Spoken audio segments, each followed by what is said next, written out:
Podcast O Novo Hunter. Oferecimento Camargo Química.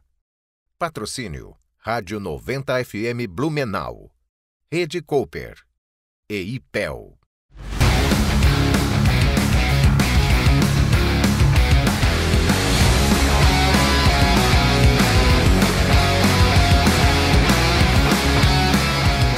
Olá, eu sou Roberto Vilela e você está no podcast Novo Hunter. Nosso projeto, há mais de um ano aí existindo, né? E DJ aqui fazendo reuniões sucessivas com empresários, gestores e gestoras que fazem a diferença nos seus mercados. A gente sempre traz alguém que possa nos ensinar sobre um tema diferente, que possa compartilhar com a nossa audiência conteúdos que de fato entendemos como sendo relevantes. É isso, DJ? É isso, a gente vai conversar com o Guilherme Tancon, da Viva Embalagens. Guilherme, obrigado por ter vindo aqui conversar com a gente. A gente vai falar um pouquinho sobre inovação, sobre sustentabilidade e outras coisas mais, né? Obrigado por ter vindo. Isso aí, muito obrigado pelo convite, Roberto, DJ, pelo convite de vocês para vir aqui explicar um pouco sobre a Viva, falar um pouco sobre sustentabilidade e falar também sobre mim, que acho que empresa, sustentabilidade é um tema muito importante que está muito em alta hoje e é o que o pessoal está precisando muito, está querendo muito conhecer. Legal. Obrigado. Guilherme, começa contando pra gente um pouco da sua história até este momento, né, chegando na Viva aí como diretor comercial, você atua como diretor comercial da empresa, e conta também um pouco da Viva Embalagens, como a empresa começou, como você chegou na empresa, né, se a empresa é da família, não, e pode inclusive já aproveitar e citar assim, quais são os produtos que hoje vocês comercializam no negócio. Certo.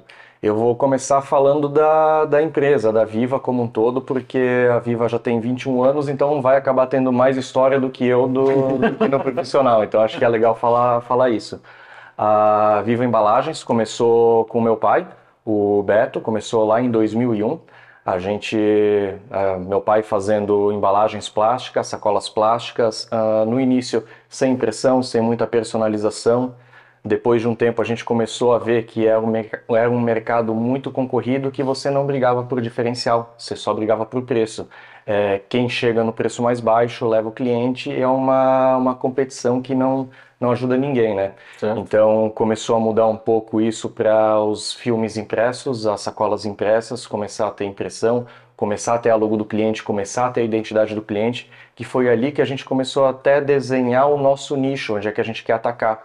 A gente quer pegar clientes que visam a marca deles, que querem que a marca deles apareça, que querem qualidade, não estão só ali buscando preço e custo baixo, querem diferencial.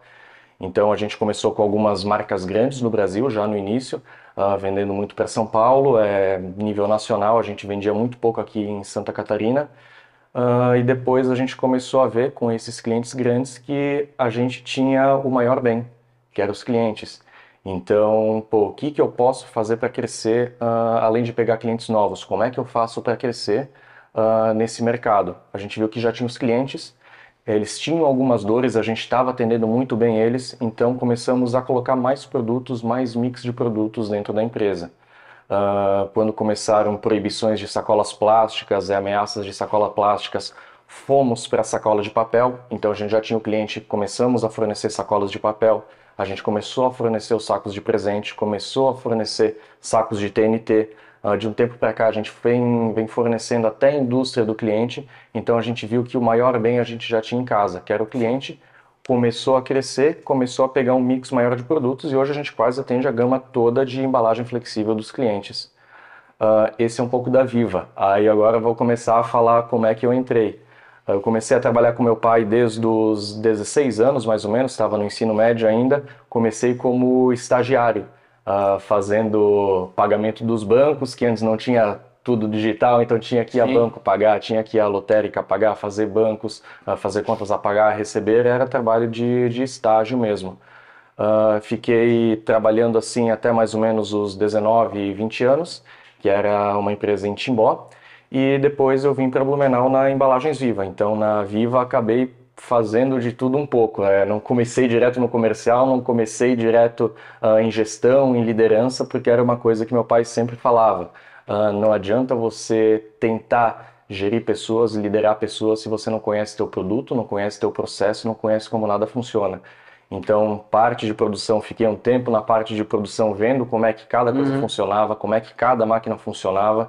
Isso ajuda muito hoje que não tem, não dá, não pode, não consigo, porque, putz, eu já ajudei aquilo lá, já vi aquilo lá, sei como é que funciona. Fiz parte de expedição, trabalhei com expedição, trabalhei com transporte também da empresa, fazia até entrega para os clientes, conhecer o dia a dia deles, que é isso que a gente gosta de vender também, não vendo só o produto.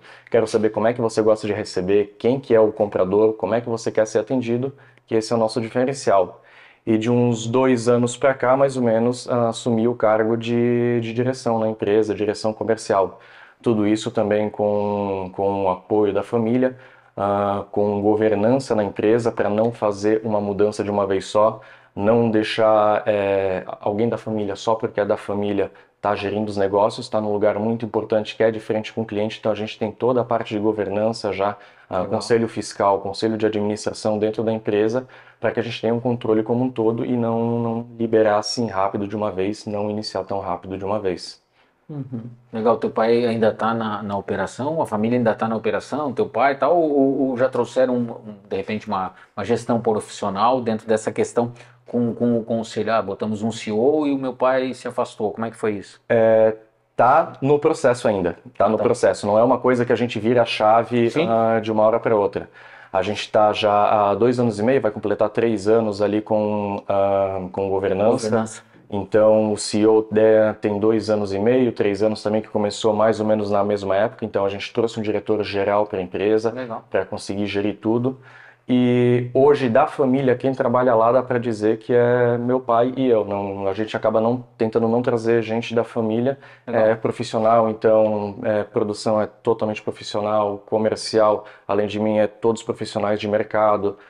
Então, a gente vê isso como uma transição.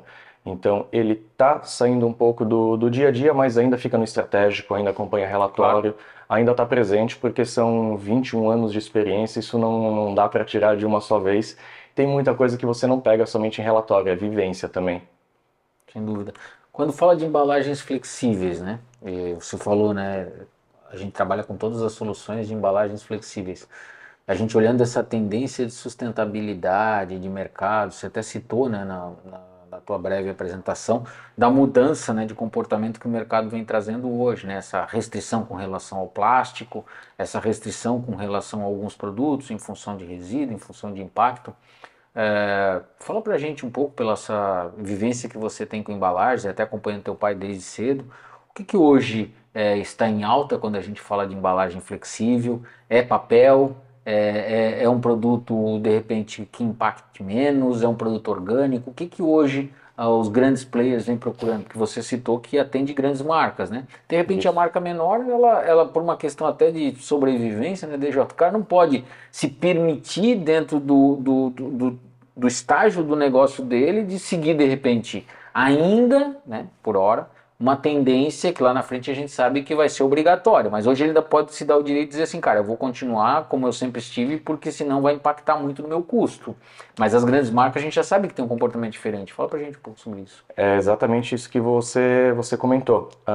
Tem produtos e produtos, marcas e marcas, tamanhos e tamanhos. A questão de sustentabilidade, a gente trabalhou muito tempo, o nosso DNA é varejo. Então são lojas de shopping, lojas de rua, foi assim que a gente começou, esse foi nosso DNA por muito tempo.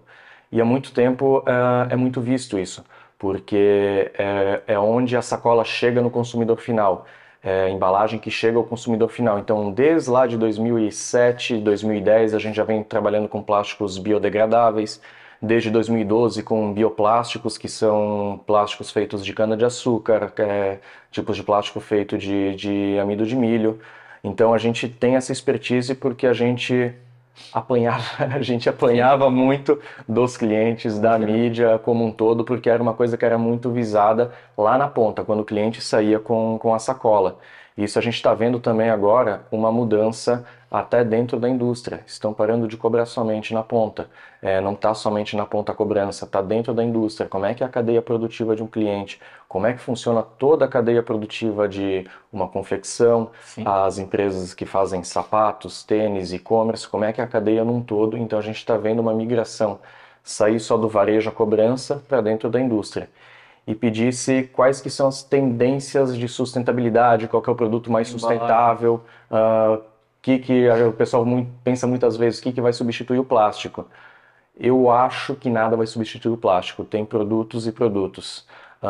Tem tipos de produtos que não conseguem ser feitos com outros tipos de material. O plástico está há muito tempo já sendo testado, sendo validado. Então, trocar tudo por papel é inviável, seja por custo, seja por capacidade produtiva de transformadores de embalagem, não tem nem a capacidade de matéria-prima hoje a nível Brasil de trocar tudo isso. Seja por armazenamento também, então são N fatores. Nas sacolas o pessoal vai muito na onda do papel, os grandes players, só que a gente sabe que ali eles conseguem ter uma margem de manobra um pouco maior às vezes, eles têm essas verbas para conseguir fazer isso. A pessoa menor, a empresa menor não consegue fazer muitas vezes, porque eu estou falando de 4, 5, até 10 vezes mais caro um produto de papel comparado com produto plástico. Tem que falar de produtos de maior valor agregado para poder absorver esse custo. Exatamente. Uma coisa é eu colocar uma embalagem que vai custar 5% do meu produto de venda final, que é muita coisa. Sim. Depende o meu ticket médio, depende o meu valor da sacola que sai, que tem até esses cálculos dos clientes, com o que eu consigo pagar, com o que cabe. Então, a gente traz toda a solução para o cliente. Se você quer papel, eu tenho papel, se cabe no seu bolso, se é seu marketing, se é seu ticket médio que consegue pagar isso, eu tenho papel. Eu tenho plástico, bioplástico, plásticos verdes, plásticos de cana-de-açúcar, plástico de amido de milho. Tenho também, se é essa a sua pegada, se é isso que você quer. Se você quiser ecobags de TNT, sacolas reutilizáveis, tenho também. Se você quiser materiais reciclados de pós-consumo, que esse é um diferencial que a gente está trazendo. Um tempo atrás a gente falava de embalagens recicláveis, a gente pensava aquela cinza, aquela verde com cheiro. Isso era muito produto pós-industrializado. A gente está fazendo um trabalho muito legal agora de pós-consumo, conseguindo uma padronização, uma cor única para o pessoal, e de pós-consumo, que é alguma coisa que já foi embalagem, já teve seu uso final no produto final, no consumidor final, e está voltando para o processo produtivo, está voltando para a cadeia como um todo. Então, eu acho que não vai ter um 100% certo, um 100% errado, vai ter algo que vai encaixar em uma situação específica e algo que vai encaixar em outra, mas futuro mesmo acho que a economia circular, voltar o resíduo, voltar tudo isso para dentro da produção, para dentro do parque fabril e educação da pessoa. Eu posso entregar o melhor produto do mundo, eu posso entregar um produto que vai se degradar, eu posso entregar um produto que vai virar humus, que vai virar, vai morrer como uma planta, mas não adianta de nada se toda vez é a população que joga isso no chão, que vai jogar lixo no chão, uma poluição, tanto poluição em si quanto uma poluição visual. Então vai muito também da educação Acho que é super importante pessoas. Esse ponto, né? Considerar essa economia circular que você falou, todo o processo de produção, reciclagem, reutilização, nesse fluxo constante, que você cria, mas tem que ter todas as estruturas, tem que ter lá a lata de lixo, mas tem que ter o processo de retirada isso e levar para o lugar certo, tem que ter a logística reversa, mas tem que ter também a pessoa colocando o lixinho no lugar certo, senão nada acontece, né? É exatamente isso. Tem que ter a pessoa colocando, tem que ter a pessoa separando, então a gente incorre tanto em problema de infraestrutura quanto problema social também de conhecimento para isso. Então não vai ser uma virada de chave de uma vez que vai acontecer, não vai ser de um ano para o outro, de um dia para o outro. Acho que vai ser uma construção, como um todo é uma educação para a gente conseguir fazer isso. E acredito que o futuro vai acabar sendo conseguir voltar tudo isso para o processo. Legal. Guilherme, me fala uma coisa, você citou no começo que você já que no início da Viva Embalagens, vocês já começaram atendendo de Santa Catarina o mercado de São Paulo, os grandes mercados. Como isso aconteceu? Fala um pouquinho pra gente. Totalmente comercial. Totalmente o corpo de vendas foi especializado em São Paulo, não foram pessoas daqui. Aqui internamente em Blumenau era o administrativo, era o comercial interno, mas o que a gente viu é que precisava de alguém lá, precisava alguém no maior mercado do Brasil, que é São Paulo, foi São Paulo, continua sendo São Paulo, então ali que a gente começou a atender os maiores players. Se você fala de qualquer uma dessas grandes magazines, dessas grandes varejistas, 80% estão localizadas lá. Tem são poucas, algumas muito grandes que estão localizadas mais ao sul, mais ao nordeste, Sim. mas a maioria se concentra lá, então foi totalmente colocar o corpo de vendas para vender lá. E de lá para cá foi uma coisa que mudou muito. No início a gente trabalhava 100% com vendas de representações, de representantes. E isso é uma coisa que mudou de uns 5 anos para cá. Hoje a gente conta com apenas um representante. Nossa, que mudança. Toda a parte de vendas é interna. A gente começou a ver que a gente ficou muito na mão de representações, de representantes, e a gente não era mais dono do cliente. Ninguém é dono de nada, mas você não conseguia ter um acesso tão fácil, não conseguia colocar o produto que você quer tão facilmente. Então, de 5 anos para cá, a gente colocou toda a equipe interna, toda a parte de vendas é equipe interna, são pessoas da Viva, para que consigam traduzir o jeito da Viva vender, o jeito da Viva atender, o jeito que o cliente quer ser atendido, porque hoje e sempre, meu produto é commodity. Eu produzo embalagens bonitas, eu tenho uma impressão bonita, eu tenho uma qualidade boa, mas não é muito segredo. Máquinas você pode ir para a China, pode ir para o Brasil, você vai comprar. Sim. Matéria-prima você vai comprar e cliente, querendo ou não, você vai atender. Então essa foi uma mudança, vou trazer toda a minha equipe interna e eu vou fazer o melhor atendimento possível. Eu não vou ganhar em preço, não sou mais barato, produtos eu sei que não há muito diferencial, a gente tenta trazer um mix grande, tenta trazer muita coisa, mas se pro lado em São Paulo tem concorrentes maiores que eu que produzem um produto tão bom quanto o meu, então o que eu vou fazer? Vou vender serviço, eu vou atender o cliente bem, eu vou armazenar para ele, vou fazer o estoque dele na minha casa, vou regularizar todas as programações dele, vou fazer entrega de ponto a ponto em shopping onde ele quiser. Então ali que a gente começou a mudar, traz a equipe para dentro e vamos adaptar a empresa ao cliente. Tem uma coisa bem interessante que o Guilherme acabou de falar, né? Corrija-me se eu estiver equivocado, mas pelo que eu me consta, no teu segmento especificamente, é muito comum um representante comercial trabalhar para mais de uma empresa de embalagem, inclusive embalagem flexível, concorrentes diretos da mesma marca, né? E aí o que acaba acontecendo?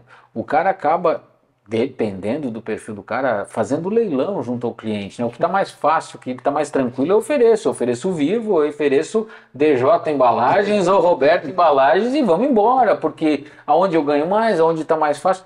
Então realmente o que o Guilherme falou é fato, assim, você fica muito vulnerável, você acaba não criando um relacionamento que é primordial para a validação desse negócio com o cliente, porque o relacionamento é deste representante e esse representante poucos são exclusivos nesse tipo de negócio. Ou, por exemplo, no segmento têxtil ou outras áreas, existem contratos de representação comercial que impedem do cara ter marcas que competem diretamente. No segmento de embalagens, o que eu observo ao longo dos anos é mais ou menos o contrário. O cara tem 10 iguais, simplesmente é o que o cara tira. Então realmente faz sentido. Você falou de varejo.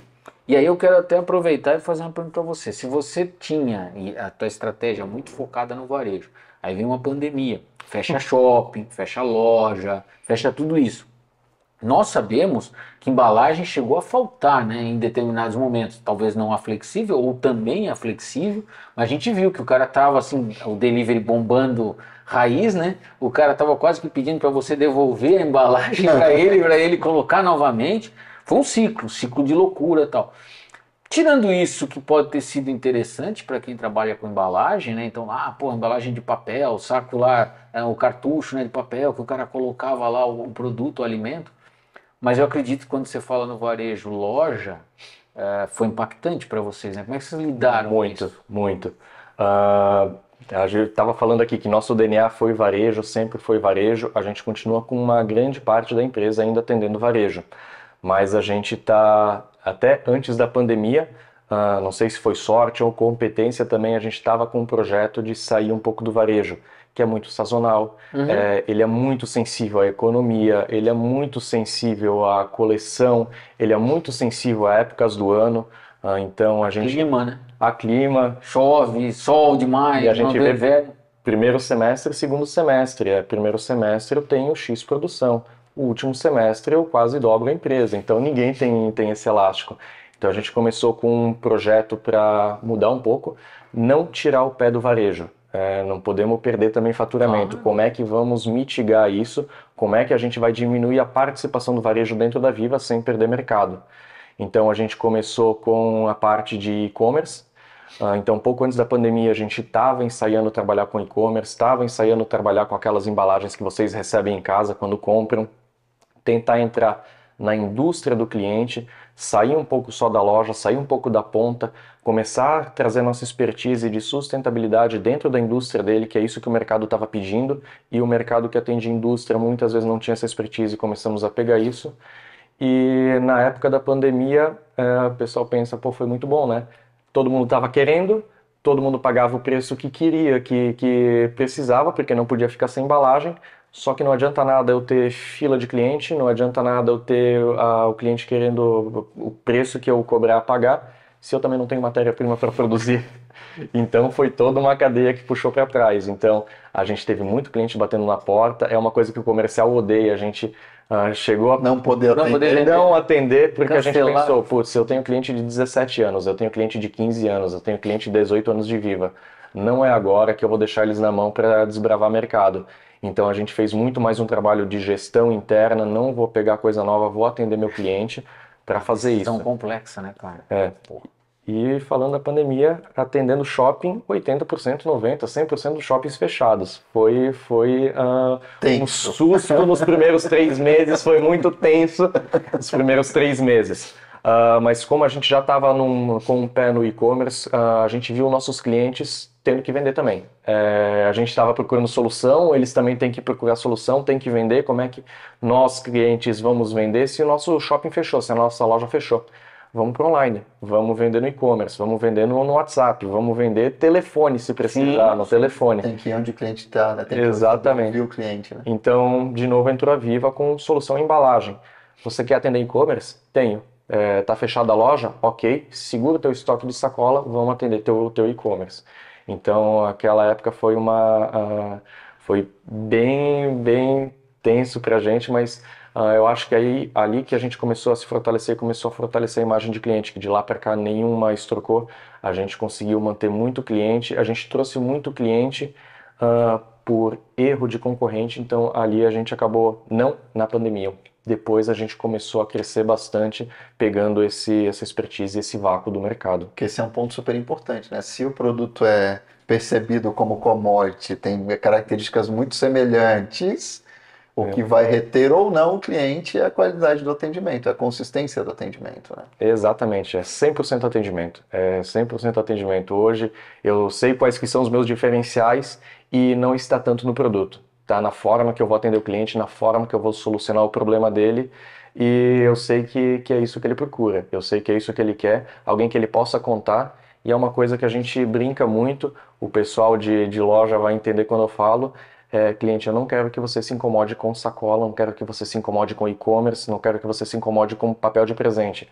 Vai se incomodar em achar qual que vai ser a tendência, qual que vai ser a melhor coleção, o que você vai vender. Da porta para dentro, deixa que eu te tranquilizo na embalagem e você vai se concentrar no teu negócio. Essa tranquilidade essa tranquilidade que a gente quer dar. Legal. É bem interessante essa análise, porque no fundo é extremamente desafiador você passar por um momento de crise, seja qual for. No caso aí que você cita, a crise era a pandemia, mas quando a gente fala de um produto que é commodity, e aí você tem uma situação que nem essa da crise, é 100% possível de você fazer uma virada de percepção do cliente. Naquele momento ele percebe que, cara, por que eu comprava da Viva se eu tinha dúvida? Em alguns momentos eu comprava X e às vezes comprava metade porque estava achando caro. Agora, nessa hora, quando eu vi o atendimento, quando eu vi o serviço, quando não me deixaram na mão, eu tiro da posição de commodity e coloco uma posição de relevância, porque sem a embalagem, muitas das vezes, eu não conseguia levar o meu produto até o cliente. Como é que eu ia mandar para o cliente algo sem a embalagem, né? Então, é um tanto quanto estranho, né? Como eu vou mandar um tênis para o cara sem a caixa, né? Sem a sacola, sem a embalagem de delivery, que você falou, né? De venda pela internet e tal. Então, foi uma virada realmente de chave. E eu acho que a pandemia como um todo, ela mostrou para o mercado como todos, né, somos de repente, eu não vou dizer que vulneráveis, né, mas dependentes de algumas coisas que por hora a gente não percebe, acha que é pouco importante, né? Então de repente aquela sacola ou aquela embalagem de TNT que custava frações de centavos Exatamente. e que no preço não representava no produto absolutamente nada, inviabilizável. O esquema da etiqueta, né, na peça, né? Quanto custa uma etiqueta? Um centavo. Uhum. Uma camisa, de repente, de R$ 500. Mas se eu não tiver etiqueta, eu Não posso vender. eu não posso vender ela. Então, aquele um centavo, que era algo pouco relevante, passou a ser um impeditivo de eu vender o produto de R$ 500, A gente R$ 400. percebe o valor quando a gente não tem. Quando falta aí que a gente percebe. É importante essa análise, né, Guilherme? E até para quem nos assiste nesse momento entender, né, como todo o produto e todo o processo dentro de uma operação de negócios, ele é relevante. Em algum momento você vai perceber isso, ou por bem ou por mal. Percebe quando falta, Vai né? perceber. Guilherme, queria te perguntar uma coisa. E você falou que o e-commerce então entrou, vocês conseguiram atender o cliente nesse momento, e como que está hoje? Estabilizaram no teu mix de vendas? Como é que é a participação de e-commerce e as outras divisões? Isso está estabilizado? Ainda está crescendo? Como é que você está vendo esse comportamento do mercado hoje? Então, o e-commerce está crescendo, vai continuar crescendo. A gente vê um comportamento do público um pouco diferente do que ele era um tempo atrás. O pessoal se acostumou a comprar online. Depois que iniciou essa compra, quer agilidade, quer preço bom, então o pessoal se acostumou com online. Mas a gente viu uma mudança que a gente não esperava. A gente viu o crescimento do e-commerce muito alto mesmo, porque você não tinha opção. Você não tinha loja, você não tinha loja física, não tinha ponto físico para vender. Então a gente viu um crescimento estrondoso de e-commerce nos clientes que têm DNA no varejo, que têm DNA em loja. Mas a gente viu ao mesmo tempo que foram as restrições começaram a ser mais... Conseguiram abrir as lojas de novo. Sim, mas a gente começou a ver uma queda nos clientes que não tinham DNA no e-commerce. Mas em contrapartida, quem iniciou no e-commerce, quem tem o DNA do e-commerce, acabou ficando estável. Mas é um crescimento constante, é um mercado que tem muito a crescer, que está crescendo muito. Então hoje, share dentro da Viva, a gente está conseguindo manter ele muito bem. Está estável desde a pandemia, mas a gente não vê tanto por consumo de clientes antigos, mas por abertura de mercado e clientes que já estão nesse nicho. Que você querendo ou não, é um ramo totalmente diferente. O produto pode ser parecido, seja sapatos, roupas, artigos esportivos, você vender em uma loja e vender em um e-commerce. Apesar do produto ser muito parecido, ser talvez até igual, mas são logísticas diferentes, são tipos de atendimento diferente, é um cliente diferente, então são empresas totalmente distintas. Isso que a gente conseguiu perceber depois que passou a pandemia. Queria voltar no assunto de sustentabilidade, Guilherme, porque eu achei ele bem importante, uma fala sua, e aí depois eu vou emendar uma pergunta. Primeiro, esse lance que você falou de perceber num dado instante que não era só o cliente final que pedia por sustentabilidade, que no primeiro momento era esse cliente final, lá da ponta, aí de repente vocês percebem as empresas demandando por soluções sustentáveis. Isso obviamente que está muito associado a esse movimento de ESG e tudo mais que a gente vem acompanhando no mercado. Então as empresas estão sendo cobradas por quem são os seus clientes, naturalmente, então eu preciso ter soluções sustentáveis para atender o meu cliente. Automaticamente ela vem falar com a Viva, vem falar com as outras empresas, traz essa solução sustentável, apresenta para o cliente dela, muitas vezes ela tem lá um licenciado, alguma coisa nesse sentido, e aí ela oportuniza para o mercado. Beleza. Quando a gente fala das soluções sustentáveis da Viva, qual é o percentual, se realmente existe isso, é cobrado de vocês, de fato, soluções que são homologadas, certificadas, do tipo, tá, você me fala eu tenho aqui sacolas biodegradáveis, beleza, é feito com casca de banana, é feito com cana de açúcar, com casca de arroz, com casca de feijão, com algodão plantado, não sei aonde, tudo legal. Ao longo dos meus 30 anos de mercado, 52 anos de idade, eu já ouvi muita pirotecnia. Agora vem a hora da verdade, meu jovem. O que de fato a gente consegue validar e comprovar que não é assim, tipo moda, né, cara? Tipo, eu tenho, já dá pra fazer com fio da teia da aranha. Já vi isso, tecelagem com fio da aranha. Ok, quando você consegue? Eu consigo fazer 1 metro a cada 6 meses, porque a lenha está cansada, sabe aquela coisa? Vamos lá, né? O que de fato é cobrado e que você consegue dizer assim, não, Roberto, isso aqui é validado, cara, eu consigo de fato validar e é homologado, enfim, e os clientes acreditam nisso, né? Isso é uma coisa legal que você comentou também, que você falou. Como é que vocês certificam isso? Como é que vocês comprovam isso? Que eu sei que quando está no início é muito fácil falar, é muito legal falar. Quando vai vender, você consegue prometer mundos e fundos, né? Mas então a parte de certificação, tudo que a gente consegue certificar tudo. Legal. Porque nossos clientes também são muito visados. A gente trabalha com muita empresa grande, de capital aberto, que os acionistas cobram, que compliance cobra. Tem setores somente para sustentabilidade, para fiscalizar o que está acontecendo nos fornecedores. Então a gente via muito isso no mercado, essa cobrança. Então toda a parte de certificação a gente consegue entregar e é um diferencial nosso que a gente vê que hoje no mercado ainda não é 100% assim. E é uma certificação do produto ou da empresa? Ou os dois? A gente tem os dois. Temos certificação de energia renovável, energia limpa. Temos a certificação dos produtos, da origem deles, o rastreio deles, qual que é o lote que entrou, para onde que saiu, para qual cliente que foi, para que loja que foi. A gente tem os processos produtivos todos definidos, então a gente tem desde o nosso fornecedor certificado, tem certificado de matérias-primas, tem certificados da Viva, para a gente dar essa tranquilidade para o cliente de poder bater no peito e falar que realmente é sustentável, que realmente consegue fazer isso. E quanto à capacidade produtiva, como é que funciona isso? Pô, consigo fazer 2 sacolas por vez daquele produto lá? Consigo fazer 3, 4? Eu consigo entender, entregar 2, e as outras eu não consigo, tá? Então, a gente consegue atender tranquilamente qualquer cliente com o volume que for. Mas vamos falar a nível Brasil agora, um mercado nacional. Se todo mundo quiser aquilo, não existe um mercado que vá conseguir fazer isso. Então, quanto aos meus clientes, quanto ao nosso tamanho, consigo. Mas vem todo mundo, o Brasil todo, vem a nação toda querendo mudar isso de uma hora para outra, não existe.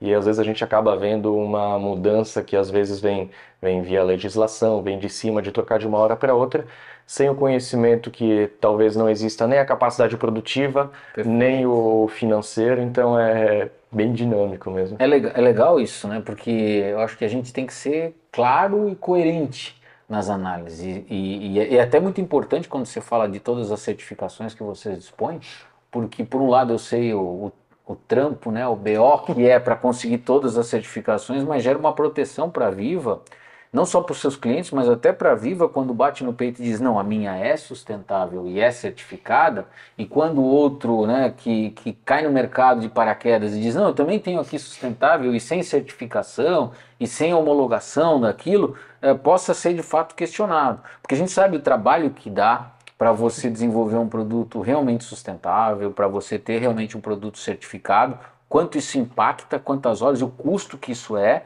né, desenvolver fornecedores e tudo mais, ter todo o rastreio, ter todo...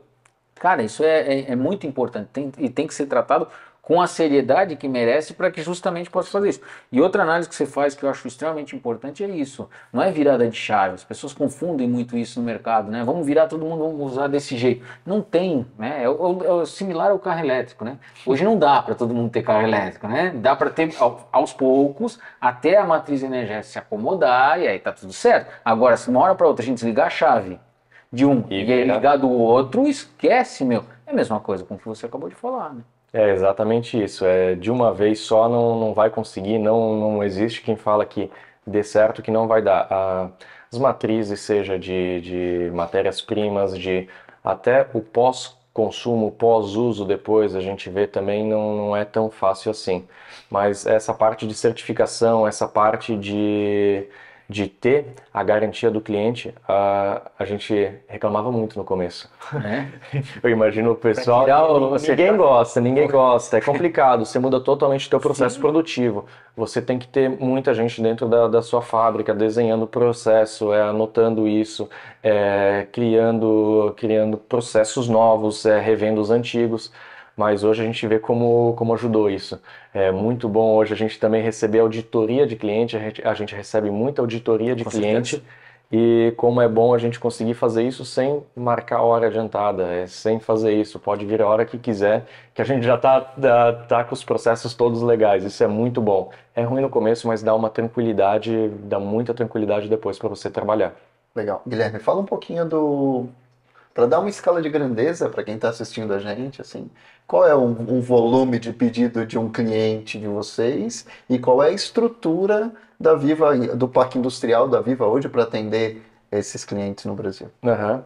Então, os nossos clientes a gente traça como perfil de clientes, como é que a gente desenha eles quando a gente quer buscar, quando a gente quer fazer, quando a gente quer pegar clientes novos, como é que a gente vai buscar eles. Então, o traço dos nossos clientes é mais ou menos mais do que 10, 15 lojas, ali a gente considera um cliente até pequeno, porque nosso processo produtivo ele é muito custoso, ele é muito grande, a gente tem máquinas de 20 toneladas, 30 toneladas, então para iniciar um setup muitas vezes é o consumo de uma loja pequena, então a gente não gosta de desmerecer, mas é o que eu consigo entregar, então a média tem isso, né?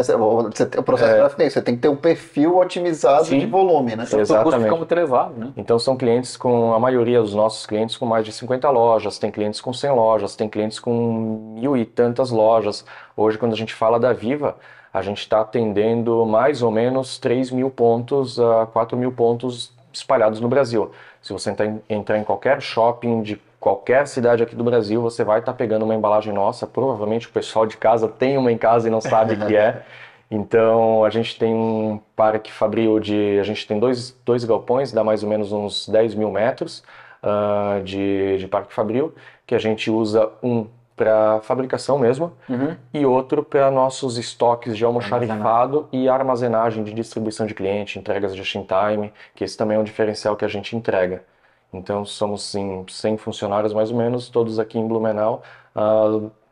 Quase todas as sacolas que vocês pegarem de grandes magazines estão saindo daqui de Blumenau e o pessoal não sabe muito. A gente está tentando passar também para a cidade. Sim. Conta pra gente, você é jovem, né? Você falou que começou muito cedo na empresa, com 16 anos de idade. A gente vê que você é um cara bastante jovem e você traz o comercial para baixo da tua asa, literalmente, né? Você tinha representantes comerciais e de repente você diz, não, olha, eu tenho hoje um representante comercial e trouxe o comercial todo hoje está dentro da Viva. Como é que é o modelo e o perfil de gestão, né, de liderança do Guilherme? Sendo jovem, não sei como é que é a idade, a faixa etária da tua equipe, mas de repente você vai ter vários liderados mais velhos do que você, né? E como é que você trata, como é que você lida? Você vai a campo com o pessoal, né? Porque a gente sabe que em algumas operações, né, o comercial, seja o diretor, o gerente, ele precisa ir a campo, né, captar grandes clientes, né, ainda mais se você tem uma operação interna. Provavelmente são poucos dos teus internos que vão a campo. Então é o Guilherme que vai ter que ir a campo, é o Ramos que vai ter que ir a campo, é essa galera aí, né? Como é que funciona lá na Viva? Falar um pouco também, vou explicar da Viva, depois vou explicar do Guilherme como é que funciona. Hoje a gente tem equipe de atendimento interno que fica realmente no escritório e tem o interno que a gente chama, mas eles estão fora do escritório. A gente comentou antes como é que a gente faz para vender em São Paulo. Eu preciso de alguém no Sudeste. Eu não posso abrir mão de ter alguém no Sudeste. Tem que estar na rua mesmo. Tem que estar na rua. E tem que estar lá, né? Não dá pra ficar mandando o cara toda hora de avião pra lá. Tem que estar lá. A gente sabe que é muito dinâmico. A gente fala do atendimento. Putz, eu não posso, numa emergência do cliente, falar que eu vou marcar um voo, chegar daqui a 2 dias lá para ver que problema deu, o que ele quer. Eu preciso estar a meia hora do cliente. Então a gente tem essa equipe externa, que fazem parte da Viva, mas eles são externos, estão na rua visitando o cliente. Eles que fazem o atendimento do dia a dia, eles que estão conhecendo o cliente no dia a dia, e a gente tem a equipe interna para fazer o apoio a eles. Então, seja para fazer toda a parte de logística, de frete, de pedidos dos clientes. E como é que entra o Guilherme? A idade pega bastante. Sério? Não dá para dizer que não. O pessoal que está em casa também, que está começando, a idade pega muito. Você entra na sala, a primeira coisa que vão ver é você. Então não é fácil você se vender na primeira vez. Não tenho a barba branca, não tenho cabelo branco. Uma hora chega, tá começando, mais uma hora chega. Rapaz. Então, a maior parte do pessoal de vendas realmente é mais velho que eu, tem mais tempo de experiência na venda do que eu. Do que você na vida. Na vida também. Então, os compradores também, agora, estou começando a chegar na idade dos compradores, estou feliz, mas senão eram todos mais velhos que eu. Mas a primeira vez que você entra na sala é diferente. Então, mudança, o que você tem que fazer? Conhecimento. Você tem que saber mais que ele. Você tem que demonstrar tranquilidade. Então, toda aquela bagagem de conhecer a empresa, conhecer o beabá da empresa, isso fica muito mais fácil de traduzir quando está frente a frente com o cliente. Então, a idade só vai até certo ponto. Depois disso é conhecimento de causa, do produto, do projeto, dos clientes, como é que funciona. Então, é assim que a gente acaba trabalhando. E como que você se viu indo para a área comercial?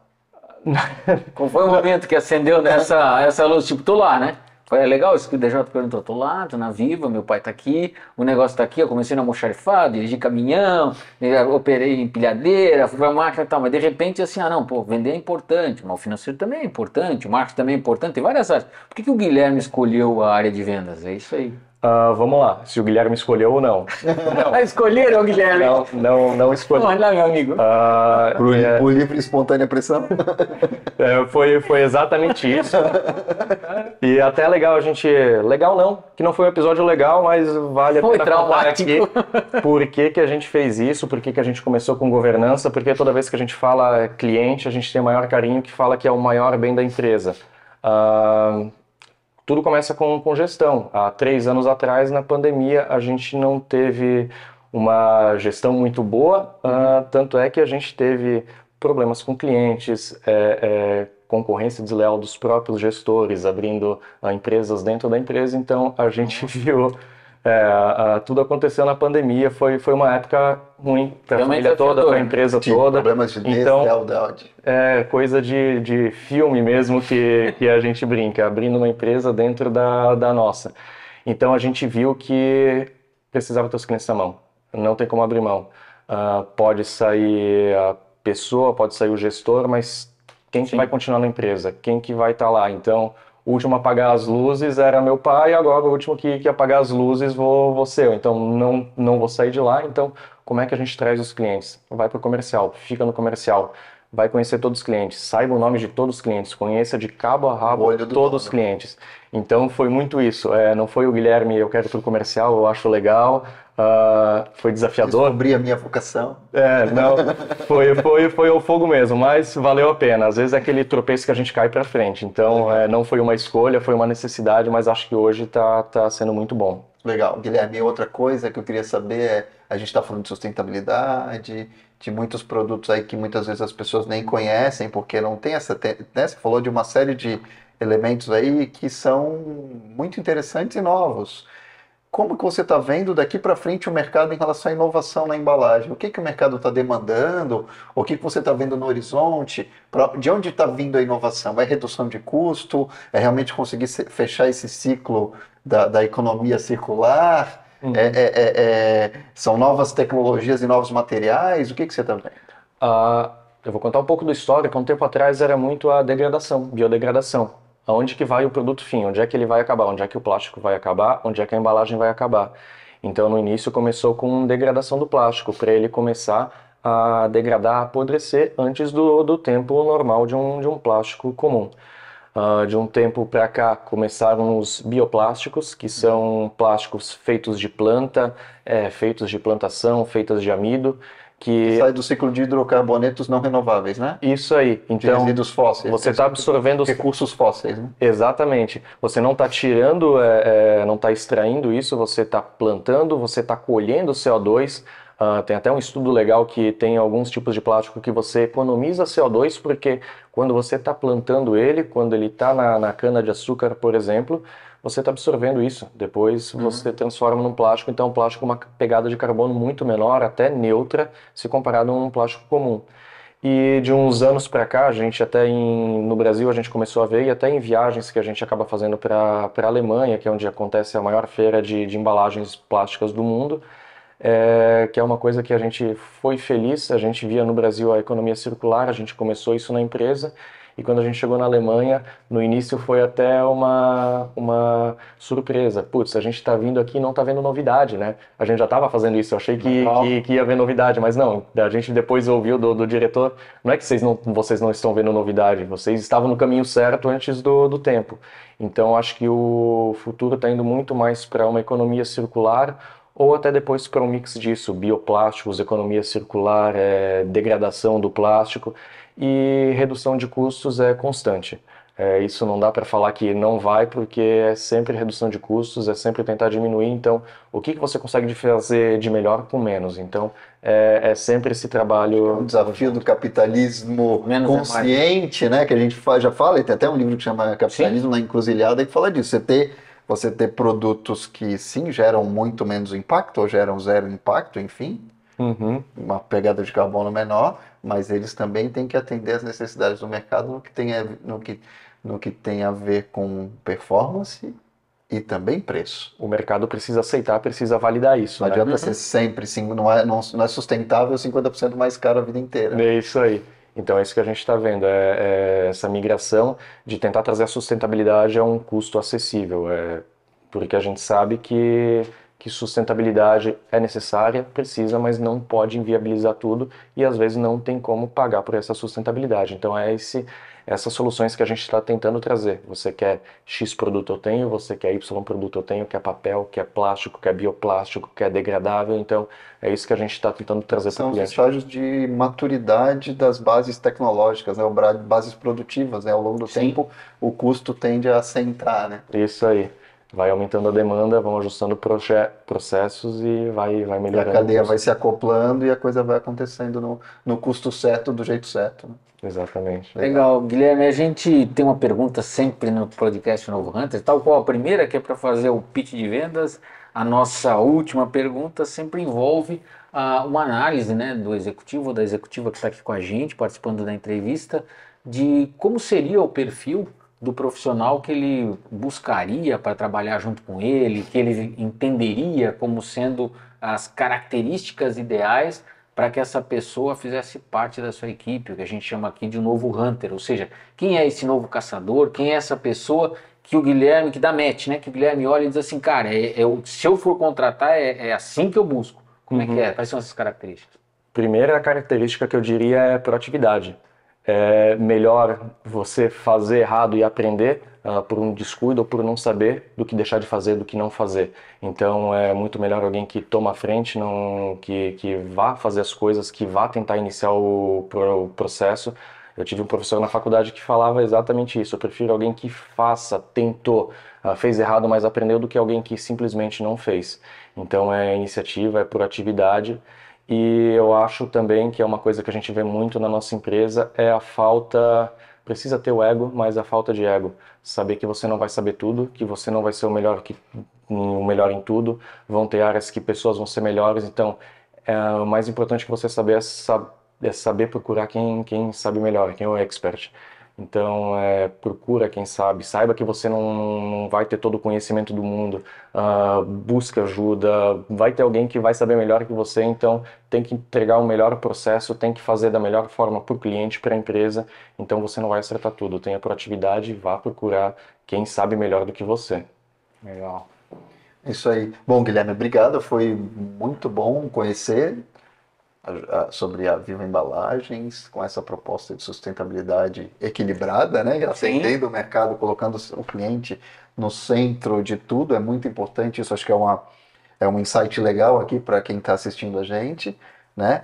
Ter o cliente e oferecer soluções para o cliente, entender o que ele precisa para atender da melhor maneira possível, né? Isso é muito legal. A tua jornada também, resolvendo o problema dentro da empresa e se colocando na situação para realmente fazer acontecer quando foi necessário, né? E liderando aí a área comercial e atendendo grandes contas no Brasil. É muito legal a gente ver uma empresa de Blumenau atendendo grandes players nacionais. Obrigado. Muito obrigado, DJ, Roberto, também pela oportunidade de estar aqui, falar um pouco da Viva, falar um pouco sobre mim. Eu acho que é legal ter esse bate-papo e conseguir trazer um pouco do nosso dia a dia, que às vezes fica muito da porta para dentro, tentar entender, tentar mostrar como é que é nosso dia a dia, porque existem empresas de vários segmentos, mas a gente vê que muitas vezes os problemas são parecidos, então é legal poder discutir esse tipo de problema, como é que funciona, que dá muito insight. Até quando eu assisto vocês, pega muita coisa de empresas totalmente diferentes, mas a gente vê que a solução dentro da nossa gestão talvez seja bem parecida. Então, obrigado pela oportunidade aqui. Valeu, Guilherme. Pessoal, vocês acabaram de acompanhar o episódio com o Guilherme, onde ele trouxe para a gente uma série de insights, né, de situações das quais ele se viu ao longo da trajetória e que precisou resolver. Não necessariamente, isso eu acho um negócio bem interessante de se comentar, existem coisas que precisam ser feitas no negócio ou na vida. Eu falo bastante isso até em treinamentos. E que não necessariamente são as mais agradáveis ou aquelas que nós escolheríamos naquele momento.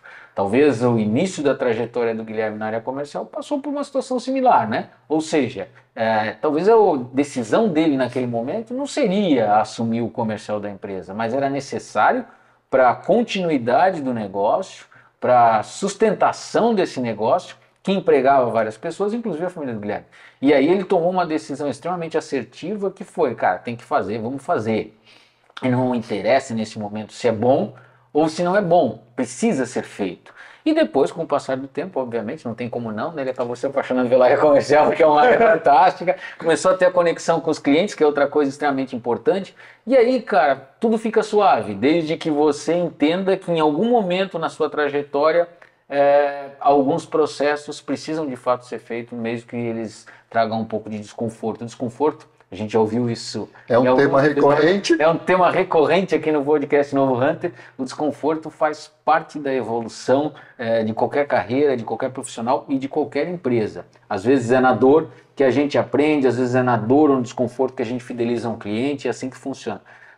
Continuem acompanhando os nossos episódios. Quem sabe, num futuro breve, a gente traz algum dos que nos assiste aí, né, cara, que pode estar aí assistindo neste momento, e a gente vai chegar até você, vai convidar você para vir aqui ocupar esse lugar que o Guilherme está ocupando, trazendo um pouco da sua história, trazendo um pouco da história da sua empresa. E lembre-se, o podcast Novo Hunter, ele traz histórias fantásticas de profissionais jovens ou mais experientes que passam por desafios inúmeros na sua carreira e que compartilham aqui de uma maneira gratuita, né? Toda a sua experiência, onde você talvez levaria alguns anos de universidade, né? E você pode aprender aí em menos de 1 hora. Isso que é o mais importante. Valeu, até o próximo episódio.